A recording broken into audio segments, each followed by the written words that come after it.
So, good afternoon, and thank you for being here. I'm really honored. I'm Anna Masera. I'm the public editor of La Stampa, and I direct the master's degree in journalism at the University of Torino.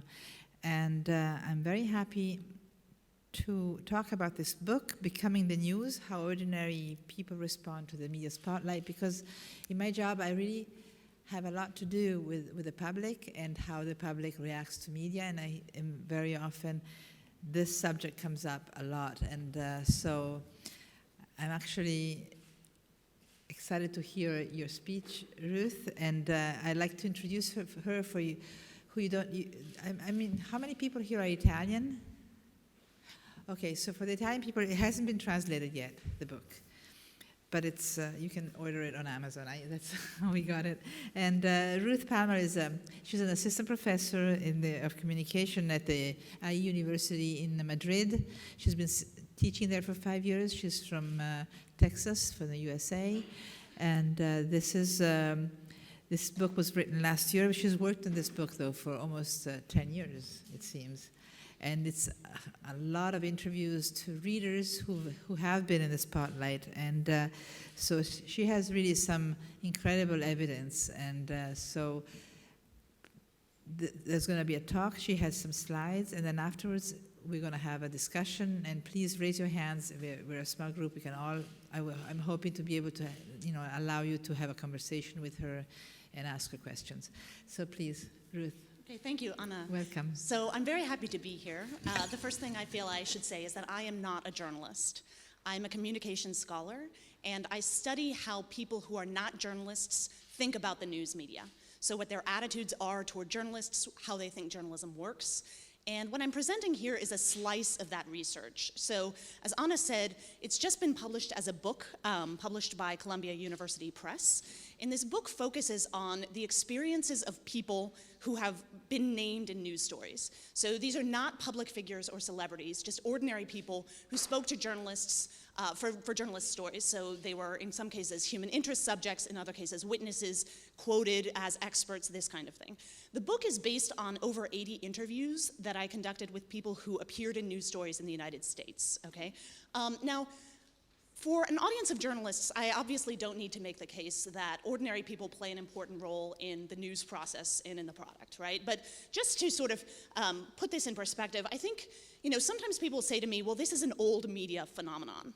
But if you think about it, the past year or so has really, I think, been kind of a landmark year for ordinary people in at least American news, okay? So here you have hurricane survivors, your typical mass shooting victim and family member of a victim. Here we have ordinary people really driving news in a lot of cases, right? So Time magazine names as their person of the year the silence breakers. Obviously, some of these people are celebrities, but others are just normal people who have spoken out to the press about sexual harassment. Here you have, most recently, on the cover of Time magazine, high school students who survived a mass shooting and have become really major figures in a social movement to endorse gun control, okay? So these are people who play an important role in news, obviously, and yet, for whatever reason, their experiences had not been systematically studied by communication scholars, okay? So this was the impetus behind the book, was to find out what's their experience like, how do they feel about interacting with journalists, and how do they feel about becoming the focus of news attention, okay? I think that I should speak a little bit about the methodology behind the book, but I'm going to give a very brief background, and then I can talk more about it in the Q&A if you're interested. This research began as part of my doctoral dissertation. I got my doctorate at Columbia Journalism School in New York. So I focused on 2 cities. I focused on New York and the area around New York, and also a city in the Midwestern United States that has 1 newspaper. So in that sense, it's a little bit more of a typical news environment for the United States. And what I did was I contacted, a little bit slower, okay. What I did was I contacted people who had appeared in newspapers. So I saw their names in newspapers, and I contacted them and asked them to sit down and let me interview them about their experience, okay? Now, they had appeared in newspapers, but in a lot of cases, they had also, some of them were in very large news stories. So they had also appeared in other news outlets, so on television, on radio, and in those cases, I asked them to tell me about their whole experience, okay? So I sat down with them in coffee shops and in parks and in their homes, basically wherever they would meet with me. And I asked them to tell me the whole story. So how they wound up in the news in the first place, what they thought of their interaction with reporters, how they felt about the news stories when they saw them, and anything that happened as a result. They had appeared in the news for a lot of different reasons. Some of them were witnesses to accidents, experts, survivors of catastrophes, subjects of human interest stories, many different kinds of stories. But the one thing that they all had in common was that they were not public figures, okay, or celebrities or journalists. So these were people who did not interact with the news media on a daily basis. And in fact, for many of them, it was the first time they had ever met a journalist, was when they interacted with a journalist for this news story. For many of them, it was also the first time they had appeared in the news, okay? So the book itself is structured to follow this arc of their experience. I have chapters dedicated to the reasons why they wanted to speak to reporters in the first place, their interactions with reporters, how they felt about the stories when they saw them, and then the repercussions of those stories. That's the structure of the book. What I'd like to do today is call your attention to some key quotes. The book is really structured around these sort of chunky quotes from the interviews that I conducted. And I've chosen the quotes because I think that in some cases they just call attention to key ideas, but in others because they call attention to ways that these particular people, ordinary people, saw journalistic processes differently from the way that journalists often do. Now, that sources have a different perspective on this process is obvious in a lot of ways, right? They have different goals for what they want to get out of the process. They have a completely different position in the process. But I think it's important to call attention to where these contrasts really are clear and significant, or I should say I think that they are significant, partly for two reasons. One, it's because this is where ethical concerns really do come up. Because these are not people in positions of power. So if they feel that their interests are really clashing with those of journalists, it does raise some tricky ethical questions. But the second reason I think these moments are significant is because they really give an interesting window into how non-journalists see journalism. Okay? And I think I probably don't have to make the argument that this is an important component of understanding trust, okay, which is pretty much the big theme of this conference. In order to understand trust and try to generate trust, you have to understand how others see you and what you do. Okay, so I've chosen these quotes because I think they give insight into that, okay? The first thing that I want to call attention to is very simple. It's just this. Having an article in the paper is kind of a big deal in a person's life. Okay? I think this is important to remember because especially if you are continually addressing a large audience, if you have a platform, it's easy to overlook this, okay? But for the people that I interviewed, even in this day and age of social media, it was a big deal to be named in the paper, okay? This guy, Billy, he was, all of these are pseudonyms, by the way, was featured in the local paper in the Western city that I focused on, okay? It was a big deal in his life, right? So to many subjects, this is a big deal, right? But at the same time, it's also important to keep in mind that media coverage is really just one part of a larger saga that they're living, okay? So we have to keep this in perspective. In a lot of cases, I sat down with people and I tried to get them to focus on the media aspect of their experience, but they wanted to tell me about the thing that had happened before, right? So the plane they were on that crashed, okay? Or the shooting that they were a part of somehow, or the thing that they're an expert in, right? So this makes sense because these are the reasons why journalists approach them in the first place. But I think it's important to remember because since they are deeply implicated in the story in a lot of cases, they think these are their stories, okay? Journalists come in later, right? Before the thing even gets started, before journalists even show up, they feel that this is their story. So to give you a sense of that, at the end, I interviewed several people who were on a plane that crashed in the Hudson River near Manhattan. Some of you may remember this. It was a big media event, and it was called The Miracle on the Hudson. So I interviewed a number of people who were on that plane, who had then gone on to be the focus of media attention. And one of them, Albert, at the end of our interview, looked at me kind of pityingly, and he said this. He said, "Being in Flight 1549 outweighs being in the newspaper by 1,000-fold, okay? So it's important to keep this in perspective, right? At the same time, in sort of bookending this experience, they cared a lot about the repercussions of the news story, okay? Their focus really, in most cases, was not on the content of the story itself. It was what happened as a result, okay? So to give you an example of that, I interviewed a woman named Michelle, who was the subject of a story, a very controversial story, because she was the plaintiff in a lawsuit about religion. She was suing a religious organization. And at the end of the interview, I said, well, how big of part do you think that the media will play in your experience, say, 5 years down the line? And she said this, she said, the hate messages and the consequences of the media stuff, that will play a big part. But just the media itself, not so big.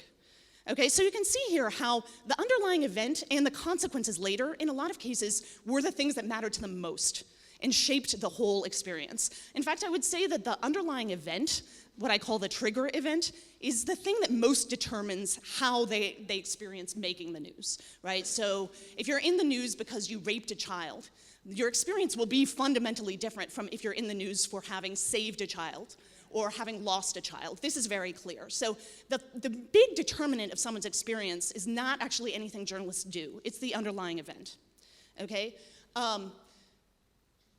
So what this means partly, these two quotes taken together, is that from the point of view of a lot of subjects, the whole scenario feels a little bit uneven, or even a lot unequal, okay? Why? Because from their point of view, they're on the ground, they know about this thing, journalists kind of sweep in, appropriate the story, and then exit before the consequences really take place, right? So the whole structure of the thing can feel kind of unequal, right? And yet, the people that I spoke to almost all said it was worth it. Okay, why? Because they got some sort of benefit out of it, right? And I think to journalists, that's probably clear. Sources get something out of talking to you a lot of the time, right? To the people that I spoke to, those benefits largely came down to the size of the audience that they were hoping to address by being included in a news story. Okay, so that was an audience they did not feel was accessible to them otherwise. And based on what the trigger event was, they had objectives. Okay, so they wanted to address that audience to raise awareness for a cause, to publicize a personal venture, to witness to something they thought was important, or even just increase their status, because there's a lot of status in appearing in the news, right? So they had these motives, and I found that they assessed the overall experience in light of whether or not they had met their objectives. A lot of them were willing to put up with a lot of uncomfortable things, or even what they felt was somewhat distorted reporting if they felt they had met their objectives. Okay, so what does that look like? I have a pair of slides that I think illustrate this point. I interviewed a woman named Allegra who had had an illness, and it was an illness that was getting a lot of news attention at the time. She lost her baby as a result of this, and when she came out of a coma, she wanted people to know that this was a very dangerous illness for pregnant women. That was not something that was known. So she gave a lot of interviews, right? And she did not enjoy it. She particularly found that TV interviews were very stressful. Often TV crews come into your home and rearrange the furniture. She was a timid woman. She did not like it, right? And so I asked her to talk a little bit about the interaction with the reporters, and she said this. She said, reporters have to be pushy. I got annoyed with some of them, but that's their job. They have to be that way, you know? Like CBS, they really wanted a picture of the baby that I lost. So I assume this is a picture of the fetus, right? And I just refused over and over, and they continually asked until the minute they put it on the air. But that's their job. Okay, I think this is an interesting quote, partly because you can start to see how, by having these conversations, you can see also how people think about journalists. What do they think is normal behavior for journalists, right? And so I went on and I said, well, you seem pretty understanding of what you describe as pushiness. And she said this, she said, well, I was pregnant at the time, and the baby didn't survive because of it, so we felt that if we could at least get this out to one pregnant mom, and she alerts her gynecologist earlier than I did and is saved, then it's helpful. So there may be no more meaningful objective for speaking to reporters than something like this, right? She was willing to put up with a lot if she felt that this objective was met, right? So I think that's an interesting calculation to keep in mind. I want to talk a little bit more about interactions with journalists, because this is a big part of the book, and I think something that would be interesting to you. Now, most of the people that I spoke to, I would say, or certainly a lot of them, actually liked the journalists that they met a lot. They felt they were professional, they were friendly, and they had a good exchange with them. I am actually going to highlight some of the more negative experiences, okay? So I want you to keep that in mind. They were not all negative. However, I think it's some of these, we can learn a lot from the more negative experiences, partly because some of the things that bothered subjects, I think actually will be familiar to you because from the other side of the encounter. Okay, these are things that are actually, I think, fairly common in some cases in reporting practice. So, but what I can show you is what it looks like from the other side. I'm not going to tell you what I think best practice should be because I have too much respect for what you do to do that, and I'm not a journalist myself. But I can give you some insight into what this can feel like from a subject's point of view. Okay, so one of the things that came up very frequently was that people said they felt kind of manipulated into saying certain things. And the version of this that I heard over and over was that they felt that the journalist already had a quote in mind that they were trying to get the subject to say. Okay, so just to illustrate what this looks like from their point of view, I interviewed a woman who was an Ivy League professor, and she was a sort of one of the world's foremost authorities in a particular field, okay, on a particular topic. And she was approached by a number of reporters to give a quote about a new popular product that related to her area of expertise. Okay, so the New York Times called, a New Yorker reporter called, and they wanted her to give a comment about this. And she said to a particular reporter for a big paper, well, I would like to see it. I want to see the product. I want to interact with it first so I can give you a comment. And the reporter said, well, there's no time for that. The story's due on Saturday. And she said, well, maybe you could describe it for me. And so he described it, and then she told me that this is what the exchange was like from her point of view. She said, so then we had quite a pleasant conversation in which the reporter described the product, and I made some comments. But it was very clear to me that he had a storyline for his article, and that involved asking a professor whose field this was, and that person would be aghast. And I said, well, how could you tell? And she said, oh, I mean, it was transparent. It really was, did I not approve of this or disapprove of this? He had that storyline, and I could tell it to such a degree that I had to keep resisting it very consciously. It was inaccurate, and I don't like being scripted. Okay, so I heard a version of this from a number of different people who felt that journalists were pushing them to say a particular thing, and they really didn't like it. Okay, from their point of view, it felt like journalists weren't listening to what they really had to say. And it felt like they were being pushed by journalists to misrepresent themselves. Okay, so again, from subjects' point of view, they're concerned about the repercussions of having been, quoted in a paper as saying something that they do not believe, right? In most cases, they did feel like they kind of told the reporter what the reporter wanted to hear. In Bella's case, she felt she was able to resist doing that, but she also said, I've spent so much time resisting saying what he clearly wanted me to say that I wasn't able to say anything of substance at all. And so she found that very frustrating because she doesn't have many opportunities to address the public about her area of expertise, right? In fact, I was recently in touch with her to let her know that the book had been published, and she said, yeah, I remember that. I really didn't like that. She said it out of the blue. What she remembered was this, that she'd been pushed to say something she didn't want to say. So it made an impression on her. There's a broadcast version of this, a TV version. And this is where, a subject feels like the journalist off camera is trying to push them to say a particular thing. So I want to show you in a couple of slides what that looks like. In general, the people that I interviewed found TV equipment very intimidating. And I think it was partly because they tended to be interacting with it immediately after they had just experienced something that was quite jarring. So then the equipment was not familiar, it was intrusive. They felt often sort of pressured to participate in interviews in those situations, partly because just the equipment was kind of so intimidating to them. So to give you a sense of what this looks like, I interviewed a woman named Deanne who had seen she had witnessed an accident in New York that was distressing. And she described being approached by a TV crew this way. She says, so I saw the reporter and her crew. I think she had a little posse of 3 people with her. But the minute I said, yeah, I was here, yeah, I saw what happened, I didn't expect that immediately she was going to say, Harry, turn on the lights, and I was going to have a microphone in my face, right? There was just no transition. She never said, would you be willing to discuss it? It was just, boom, we're in it, right? So she feels like she felt like she couldn't stop the interview once it was going, but it got going much more quickly than she was comfortable with, right? But then what happened next was actually even more interesting, okay? What happened next was that she felt that the reporter started using this very phony voice to try to get her to emote for the camera, okay? So what she said about it was this. She said, I just felt immediately, I just got a fake vibe from this woman. This woman is a reporter, okay?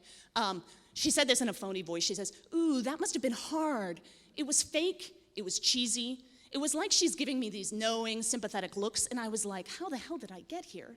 What am I doing, right? So it felt to her like the reporter had suddenly switched her demeanor completely as soon as the camera went on. Because the reporter had been very, very businesslike beforehand, and then the camera went on, and all of a sudden she was so sympathetic, right?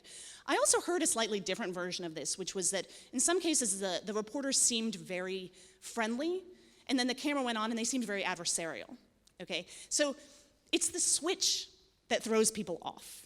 Right? They don't like that because in normal interactions, people don't do that. It seems fake, right? And yet, I think perhaps for journalists accustomed to switching and going into sort of a professional demeanor on camera, it's just kind of part of the job, right? But for the people that I interviewed, that aspect of it could really throw them off, okay? I want to talk about errors, okay? I think this is a particularly interesting topic because the people I interviewed assessed error very differently from the way that news professionals usually assess error, okay? The best way I can summarize it is that they seemed to measure the severity of errors on an effects-based scale. So they cared a lot about errors that they felt had negative effects on either their objectives or on their reputations. But they were very dismissive of small factual errors, okay? The kinds of errors that I think make a lot of journalists kind of wince, that are clearly factually incorrect. Most of the people I interviewed didn't care about those, okay? So to continue here with Deanne, she said, I mean, and I should say actually that a lot of the people I interviewed did not remember whether there were technical or factual errors in the stories. At the end of the interview, I showed them the story. And they went through and they said, oh, this is an error, this is an error, this is an error. So in a lot of cases, these little factual errors they didn't even remember them, okay? So here she's talking through looking at the story, okay? And she said, I mean, obviously, saying something about 82nd Street, that's an error. So she's pointing at it in the text. Because the incident occurred at 72nd, not 82nd. But just selecting parts of my quotes, that's manipulating. To me, a factual error, it's not a big, you're not screwing with people's lives with a factual error, okay? So the errors that bothered them usually were errors of omission, so something they thought was really important to the story was left out, or errors of over and under emphasis. So reporters had chosen to emphasize or de-emphasize things that they felt were essential to getting the story right, okay? So unfortunately, I think the upshot of this is that they did not report errors, because they didn't care about the little technical ones, and the ones they cared about, they knew reporters were not going to correct. I think it's also worth saying that they felt intimidated, right? So in a lot of cases, they did not feel that news organizations were transparent and open to them. The reporting process was kind of a black box to a lot of people. They didn't know much about how reporting worked, so they weren't sure how errors had happened or how to get them fixed, right? I interviewed a woman named Annie who was featured in the West City paper for her job, and she had kind of an adventurous job, and it had been for a profile about this job. And the reporter had said that she had traipsed over mountains, but she hadn't been to mountains. And so she felt like that was an error in the story, okay? And I was asking her about it, and she was sort of musing about this error and what it meant to her. And she said this, she said, I now know that they make things up. Right? I always kind of speculated that they did that, but I didn't know. But they do that, they really do, right? And it's not like it's something that's that important, but. And I said, well, did it occur to you to contact the reporter and set the record straight? And she said, no, it wasn't that important, right? To me, it wasn't what the story was about anyway, right? So this is not an error that interferes with her main objectives for the story. It's not the main point of the story. It's not worth correcting. Right? But I think here, once again, you get a sense of how people actually are thinking about journalism in general. And it does kind of make you wince, right? Let's talk about repercussions, okay? So this is, as I said before, something that is very important to news subjects, is what happens as a result of the story. So in a sense, if there are no repercussions, it's almost as though the story didn't even happen, right? The most immediate repercussions that they notice are the effects on the way that their friends and family react to them. So I should say that there's so much status in being named in a news story still today that unless the story is negative or really paints the person in a negative light, people generally noticed that their status got a bump, right? So people congratulated them. The story circulated on social media. They got a lot of congratulations just for appearing in the media at all, or in a news outlet at all, right? But there are people who are depicted as having done something bad really got a lot of negative feedback. It can be a very damaging thing. And the people who have the most difficult time of it are people depicted as criminals. Okay, so I should say here, in the United States, the convention is to report the names of people who are accused and convicted criminals. I know in some countries that is not the case. In the US, we name our criminals, okay? This can be very, very damaging, obviously, to people's immediate social circles and in the long run, which I'll talk about more in a minute. I interviewed a woman named Beth who was who was covered in a number of major news stories because she committed a white-collar crime, okay, so a financial crime. And before it was written about in the paper, people didn't know about it, right? So you could, of course, say, well, it was her own fault, she shouldn't have committed that crime. But of course, the stigma comes from people knowing, right? And that happens because it's reported. So I asked her about what it felt like after the first articles about this were published, and she said, "It is as if a nuclear bomb went off in my life. It was as if every single person I ever knew died. I'm just this total pariah, and I don't even know myself," right? So seeing yourself depicted that way can actually trigger a kind of existential crisis. But also, her children were bullied. She had to change their school. She gained 100 pounds. I mean, it is a very, very difficult thing to go through, right? Now, obviously, the thing we have to think about today with this, and I think one of the things that shapes what it feels like to be in the news today, is that these things circulate online, of course, and search is a major factor here. Okay, so if you are depicted in mainstream news stories do very well in searches, okay, and as Google continues to tweak its algorithm to sort of separate the more established news outlets from the fake stuff, they will do even better. Okay, we've already seen that over time, right? So what this means for an ordinary citizen named in the news is that if you Google them, these articles come up. And especially in the case of something like this, it's kind of a big news story, they can take up the first several pages of your Google search results, okay? Now, Beth was kind of a techie geek. That's how she described herself. And she took steps to try to hide these articles in her search results by creating websites and linking to them. That worked for a while, but Google changed its algorithm, and that really doesn't work anymore, right?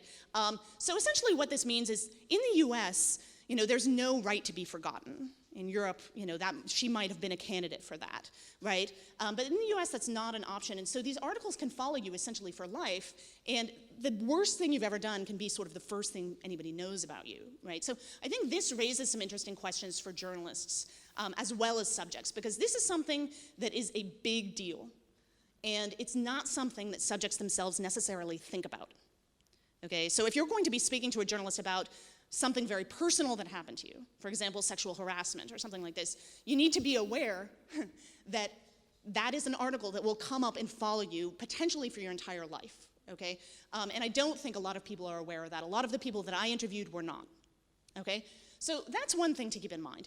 The other thing to think about in terms of digital repercussions is cyber harassment, okay? Obviously, this is on the rise. And for people who spoke to journalists, or who speak to journalists about controversial issues, it's a virtual certainty that you will get blowback online.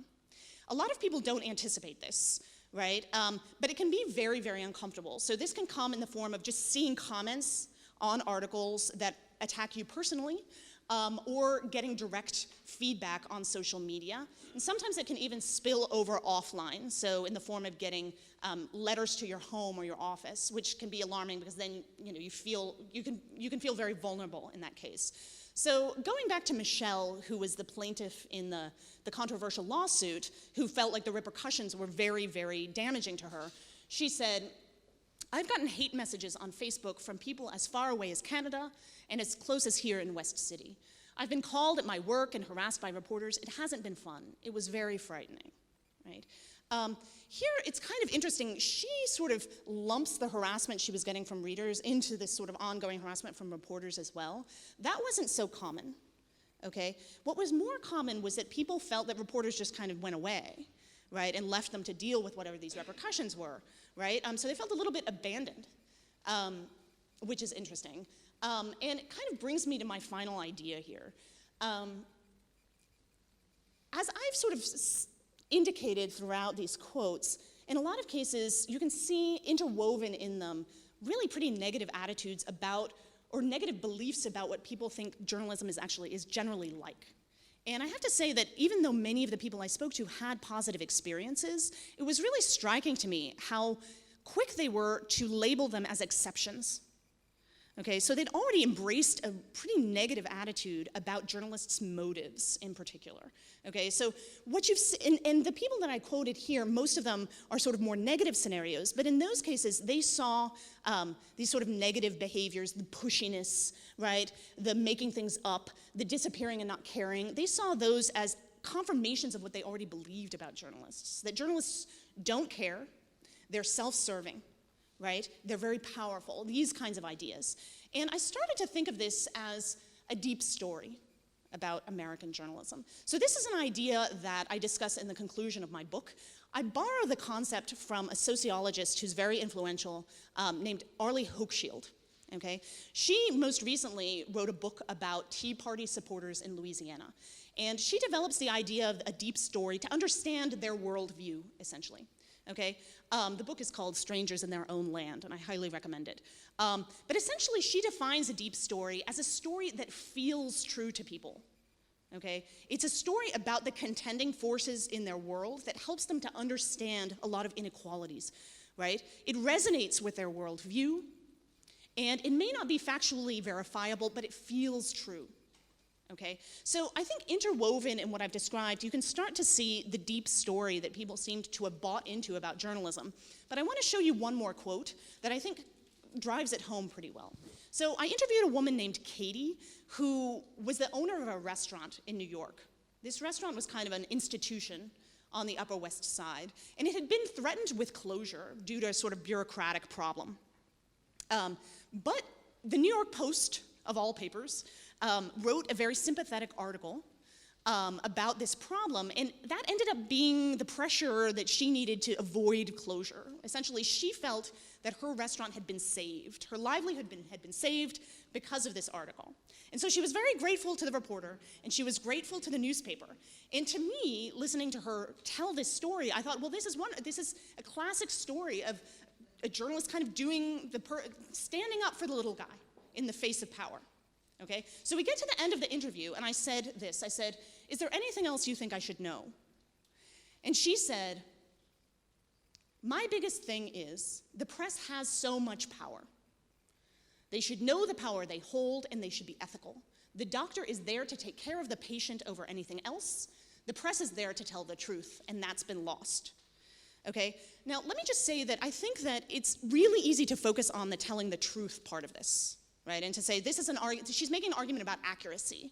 But actually, what I think is more important here is the relationship that she's calling attention to, the doctor metaphor, right? So in her mind, the press is supposed to have a particular relationship to the people, and it's not doing that job, right?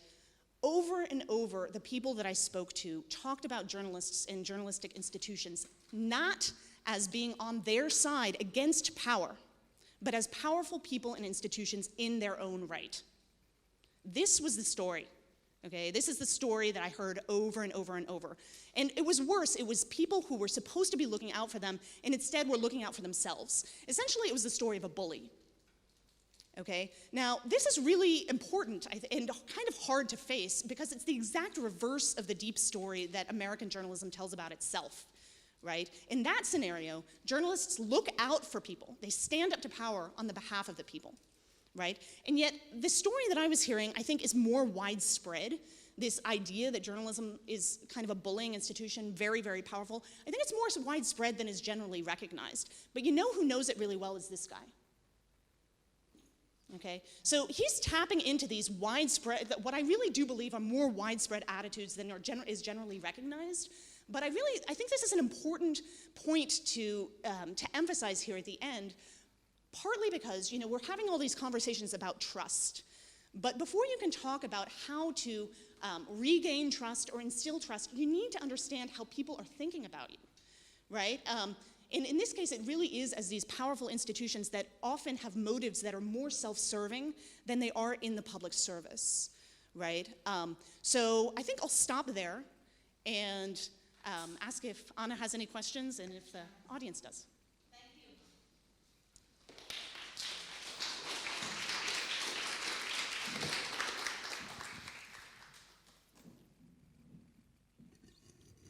Thank you, Ruth, because you made me feel like my job is necessary in a way. What do you think of the lack of public editors in media? So can you hear me? Using this mic? This is something that I take up in the conclusion of my book. I think public editors are really, really important. In fact, when I wrote the conclusion, the New York Times still had a public editor.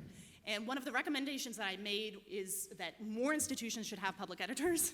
And ideally, I think public editors would actually work closely with the community. And so kind of the ideal scenario would in fact be almost a committee of community members who are non-journalists who work closely with a public editor. And I say that partly because a public editor has credibility in newsrooms because they're journalists, because he or she is a journalist. And so I think that credibility is important. But I also think that part of what comes from immersion in newsrooms is that it becomes hard to see how non-journalists see the profession. And so I think that being in touch with the community is really, really important. But in general, I think public editors play an absolutely vital role in representing the people, partly because, as I've emphasized, people really don't feel like they feel like news institutions are very, very powerful, right? What do you feel? I mean, give me a suggestion of what you think we should do to do our job better. I mean, do you think we should explain to people how newspapers or how news organizations work and try to make them communicate with each other, or should we side all the time with the people without really siding with the journalists? Should we help the conversation? I think I have that feeling that we should be doing that. Yes, I think as much outreach and conversation as possible. I think in general, journalistic institutions should make more of an effort to explain how their work works. Yeah. Because this is something that I found. We take it for granted, right? Yeah, I think it's really easy to take it for granted that people, I think partly because journalistic products are so public and so visible, it's easy to imagine that the processes are public and visible too, right?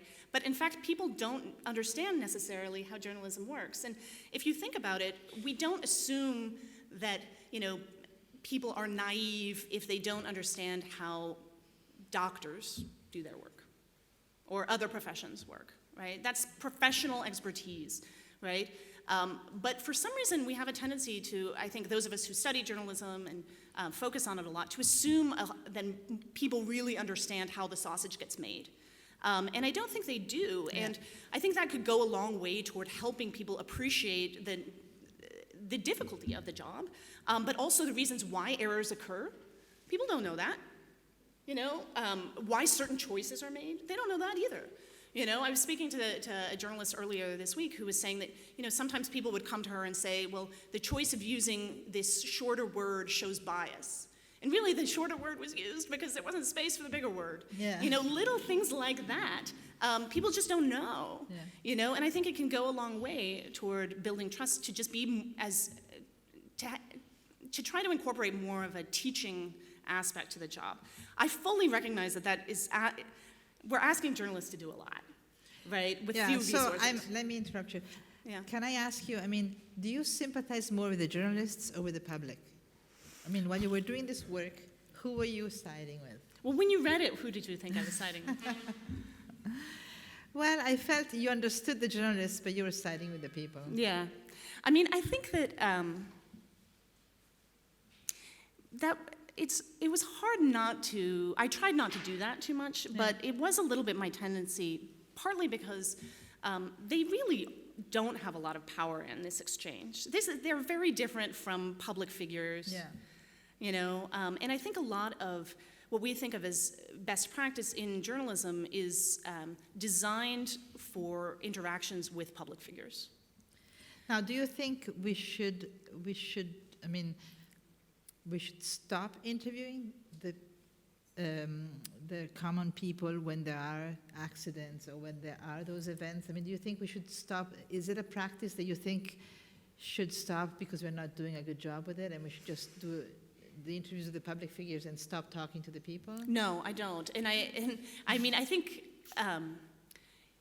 as I said, speaking through the press is a great opportunity for people who don't normally have a chance to address the public. And I think it's a misconception that the people that we see interviewed in the news don't know. I think we often think, oh, they don't know what they're doing. No. Right? They're just being pressured by journalists.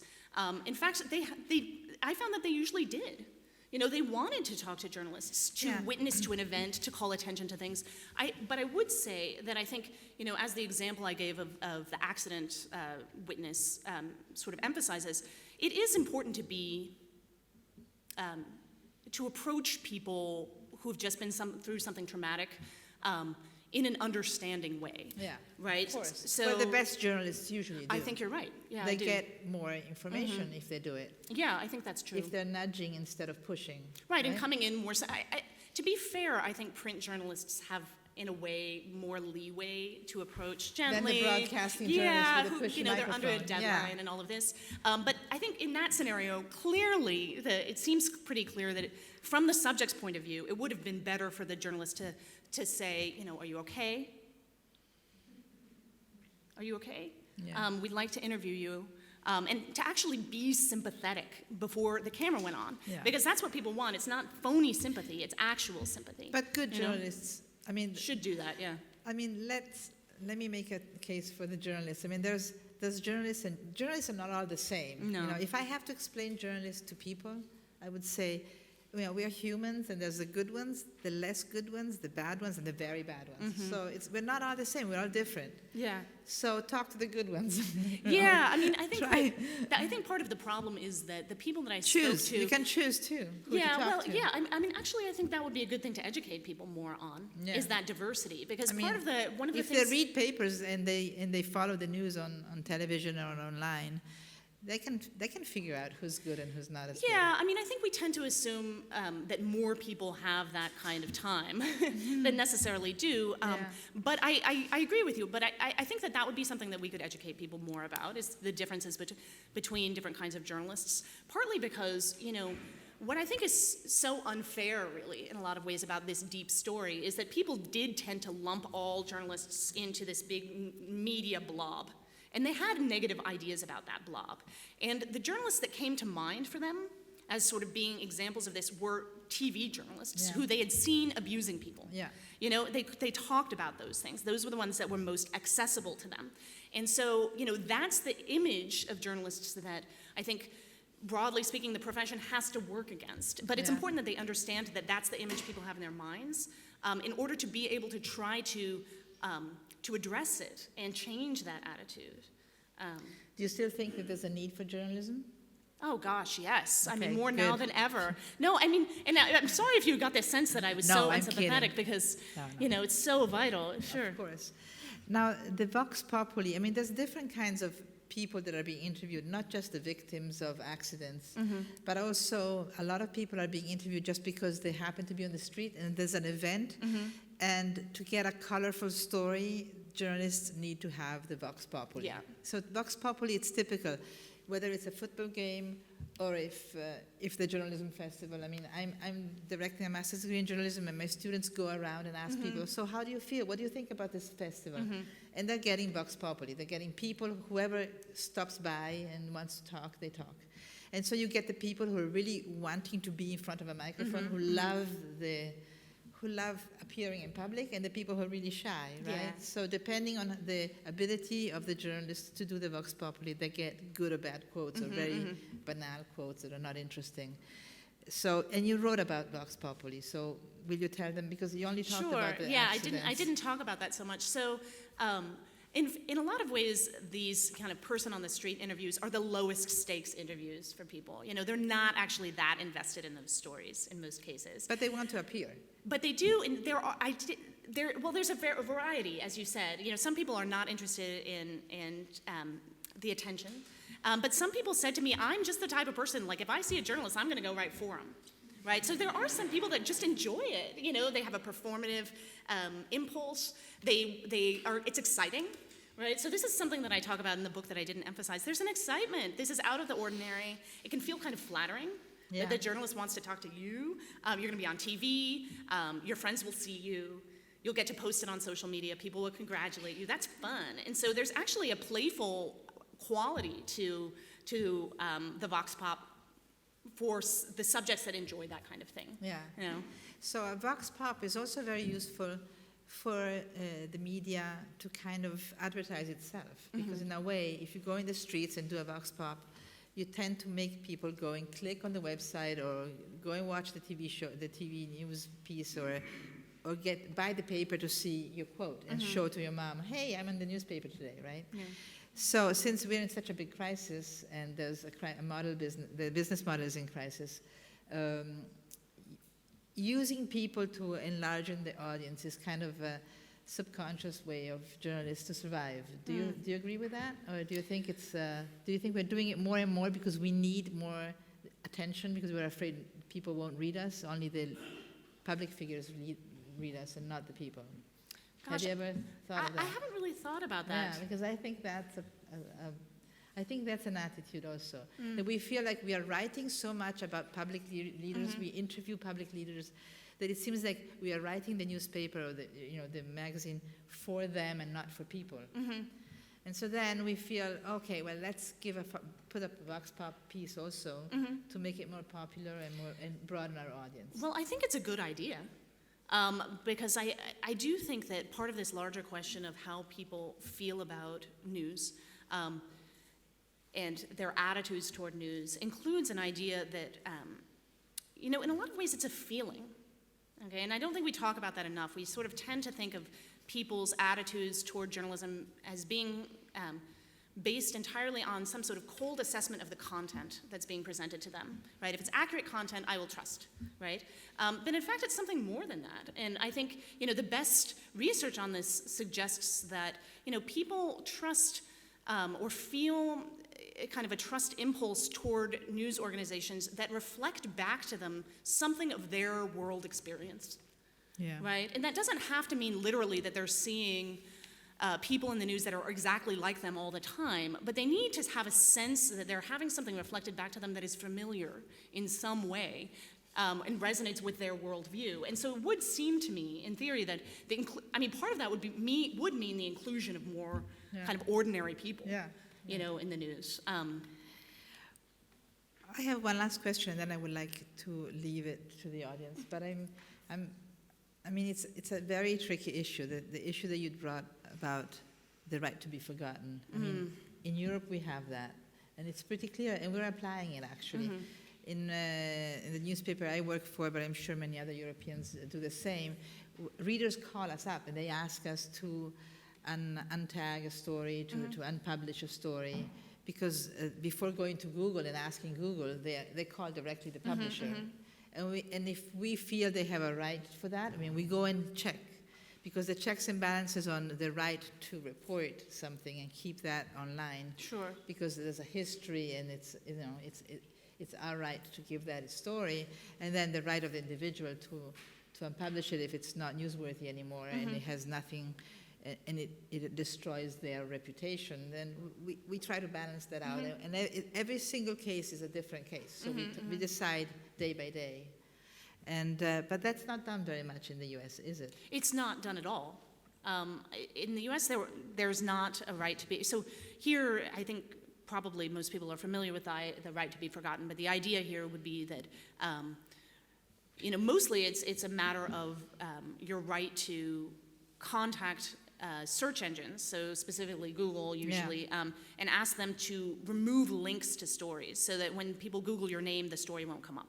So in most cases, if you petition Google and you make the case that the story is no longer relevant, it's not important that this be known, they review these petitions, and they can, if they agree, they'll remove the link, which basically removes the problem that I was talking about before. In most cases, those stories still remain in the archives online. So it's not like this, the archives of the news organization. So it's not like the story disappears completely, but if you Google a person, because you're gonna hire them or something, the article doesn't necessarily, it would no longer pop up. That's why they call us most of the time. Right, and so in the US, this is not a legal recourse that's available, and it won't ever be, basically, I think because of the primacy of free speech there, and the freedom of the press. And so it's never going to be a possibility. But it's never going to be a possibility to call the news organization instead of I mean, Google? I suppose you could call the news organization. I don't know. The public editor? Yeah, I mean, maybe you could contact them. It's hard to imagine them ever, I'm the one who gets contacted. And you sometimes do? They send me all the time. They send me emails and they say, the story about my son is not relevant anymore. Mm-hmm. Can you please ask the newspaper to remove it? And they'll remove the article. Yeah, we remove the article. Oh, if it's relevant, if he's right. Yeah, if he's right. I've never heard of that happening in the U.S., but maybe We've been in a doing lot of ways it it's a more better and more. question for you. We've been doing it more and more because but it's a case by case story. So if it's someone who's looking for a job and he said my son will never get a job if this article, he was a bully when he was young, but he was he was a minor. Maybe we made the mistake of writing the story of a minor, and we have an ethics code in the newspaper, and actually in Italy for journalists that we're not supposed to write names and recognizable faces of minors. He was a minor, but the story came out with a picture and everything, and the guy, because he was a bully and he did something that was wrong in school. And then he grew up, and now he's grown up and he's looking for a job, and they Google him and he can't get a job because he was stupid. This is what happens, right? Yeah. It's hard for me to imagine an American news institution yeah. doing that. It's just our attitude about naming people in stories tends to be that the public's right to know this information trumps personal privacy, and there are all sorts of historical reasons why that is a greater emphasis than in Europe. Here we kind of prioritize privacy a little bit more, but that's very, very interesting. And actually, I am sympathetic to that practice. Because but it's got to be done in a very measured and sensitive way. In case by case. In case by case, and there's also individual responses. I mean, not every journalist feels the same way, and we all have our own sensitivities. So it's a very difficult and tricky issue. Yeah. Yes, please go ahead. Which one is first? You? Okay, you and then you. Okay. So I'm really interested in the fact that you think public editors play a really important role in the public sphere. In my experience, they tend to be more reactive than proactive. So I'm interested in how what kind of advice you would give in terms of how public editors should work more closely with community as opposed to just receiving emails or you know what I mean? Yeah. Yeah, I think that's a great question. I think ideally there would be community representatives that would kind of serve a certain tenure and be on a sort of public editor committee and would be continually informing a public editor during their sort of tenure. So maybe in a matter of months or a year or something like this. And the reason why I think that's important is because obviously public editors and journalists in general have limited resources, but they need to be more continually having these conversations, right? And having conversations with people who are not deeply steeped in newsroom culture. Okay, so that would be one recommendation. I'm very sensitive to the fact that public editors do have these limited resources, but in fact, I think, they need a team, right? And I think that changing journalistic culture to or newsroom culture so that it is more conversational, it's having more proactive conversations and trying to generate community more is really important. I've been to some really terrific panels here where that's been the main discussion. So I do see that in some cases there's an emphasis on that, and it's really important. You're welcome. Question? Yes. The one in front, and then you. Thank you for a super, super, super interesting talk. You're welcome. Thank you. So this was really a lot of worst practices. What would the best practices look like? You mentioned that, that Yeah. there are great stuff happening between a journalist and a subject. What does that look like? Well, in the book I do talk about some of them, and in the best case scenarios, one of the reasons why it's a little bit hard to talk about them is that they actually feel to subjects as collaborative. And I think that journalists resist feeling like they're collaborating with sources, right? But from the point of view of some of the people that I spoke to, the creation of an article was a collaboration with the journalist. Okay, so that was the case in some cases for profiles. They felt that the journalist approached them. The ideal situation is that the journalist approaches you with a very open mind, open to what you have to say. So that would be true if they're doing a profile, and that would be true if they're looking for a quote. And this is one way where I think journalistic, sort of the pressures on journalists to produce stories quickly, fundamentally sort of can butt up against the needs of subjects, right? If you're a subject, you want the journalist to be very open-minded to whatever you have to say, even if it doesn't fit the slot that they have left in their article, because the article's mostly already been written, okay? So coming to subjects with a very open mind and listening carefully and really hearing what they have to say, I think that's one thing. Especially approaching people who've just been through traumatic events with as sincere a sympathetic sort of demeanor as possible, right? So you may not have been there, but trying to understand that this person was, and they're upset, and being really sympathetic before the camera goes on, and making sure that they're okay, first and foremost, I think that's really important, right? I also think that in terms of sort of creating a sense of trust with at least the individual people that you're including in your stories, it really is important for them to feel like they know how to get in touch with you. And I mean, maybe this was something that reporters would absolutely wince at, but conveying that you wouldn't mind hearing from them later, right? So you wouldn't mind, it's okay for them to call you after the story comes out. And let them, so they could at least say, this is what happened, and feel like someone cares. Because I think that's the big takeaway from the worst practices, is that they tend to emphasize this larger idea that people have that journalists don't care. And that's not true in a lot of cases, right? So best practice would generally be all of these different ways that I think journalists can convey that they do, right? More questions? Oh, we have to finish. Two more. Okay. Yes. Oh, well. Okay.